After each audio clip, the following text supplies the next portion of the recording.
நடிகர் கவுண்டமணியின் மனைவியின் உடலுக்கு இறுதி ஊர்வலம் நடைபெற்று வருகிறது. அந்த காட்சிகளை பார்ப்போம்.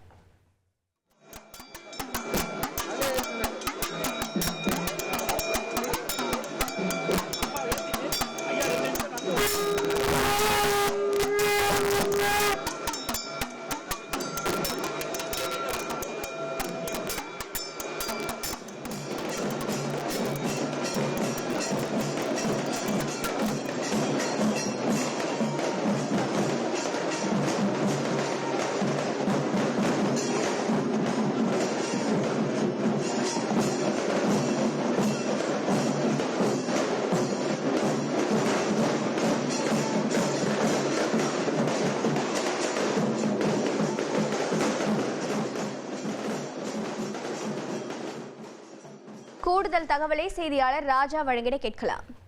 ராஜா வணக்கம். தற்போது இறுதி ஊர்வலம் எவ்வாறு நடைபெற்று வருகிறது? உடல் எப்போது தகனம் செய்யப்பட இருக்கிறது? வணக்கம். நடிகர் கவுண்டமணி மனைவி சாந்தி நேற்று உடல்நலை குறைவால் காலை உயிரிழந்திருந்தார்.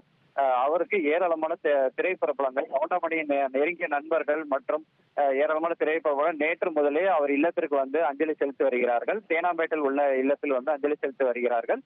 சற்று முன்பு நடிகர் கவுண்டமணியின் மனைவி சாந்தியின் இறுதி ஊர்வலம் தொடங்கி இருக்கிறது.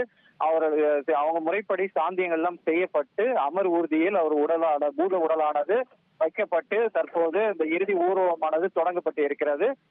இந்த அமர்வு ஊர்தியானது பெசநகர் மின் மயானத்திற்கு எடுத்து செல்லப்படுகிறது. 11:30 மணி அளவில் அங்கே தகனம் செய்யப்பட இருக்கிறது. நடிகர் கவுண்டமணி இறுதி ஊர்வலத்தை பங்கேற்கிறார். அவருக்கு வயது 85 ஆகிறது. அவருக்கு 2 மகள்கள் உண்டு. மற்றும் நேற்று முதல் இன்று வரை வந்த பிரபலங்கள் நடிகர் கவுண்டமணிக்கு எப்படி ஆறுதல் கூறுவதே என்று எங்களுக்கு தெரியவில்லை.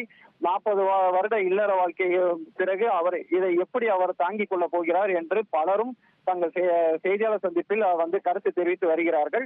நேற்று அவர் மனைவி இறந்த செய்தி கேட்டு முதல் ஆளாக அவரது நண்பரும் நடிகருமான நடிகர் சத்யராஜ் முதல் ஆளாக வருகை தந்தார். அதுக்கு பிறகு நிலவில் நழுவி சுந்தர் சி வாசு, இதுபோல தாவேகா தலைவர் மற்றும் நடிகருமான விஜய் நேற்று வருகை தந்திருந்தார். இன்று காலை நடிகர் கார்த்திக், நடிகர் கருணாஸ், நடிகர் பிரகாஷ் ராஜ், நடிகர் பைல்வான் ரங்கநாதன், அதுபோல் நடிகர் முத்துக்காலை உள்ளிட்ட பலரும் வந்திருந்தனர். நடிகர் கூல் சுரேஷும் உள்ளவர்களும் வந்திருந்தனர். தகவல்களை வழங்கியதற்கு நன்றி ராஜா.